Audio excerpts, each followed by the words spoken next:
Am pierdut că prietenul meu m-a trădat. Eu nu credeam vreodată că mă aruncă în groapă. Credeam că mi-este frate și m-a dat la gardă. Ce-o fi fost în mintea lui nu-mi imaginez, dar asta îl întreb când mă eliberez. Lumea mă privește ca pe un infractor. Sunt dat la ziare și televizor. M-au făcut vedetă, îmi fac publicitate, că tremurau toți când eram în libertate. Cu sângele rece eu îmi fac mandat. Vreau din nou să le arăt la toți că am sângele acru. Cât de greu rezist să nu fac scandal, să nu fac raport la pedeapsa care o am.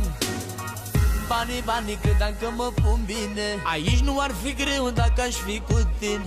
Mereu îmi este greu când vin la vorbitor. Când văd că pleci acasă îmi vine să mor. Eu nu credeam vreodată că mă aruncă în groapă.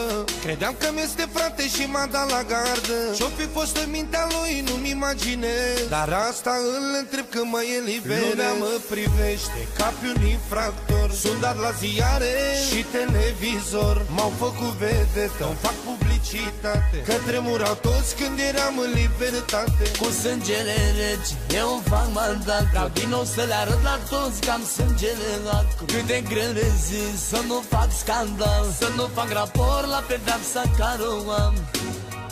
Yo, 210, din partea mea Dani Prințul Banatului Și din partea mea Dani Mocanu dedicăm această melodie pentru Cristi Pălăcean. Forța Clujului!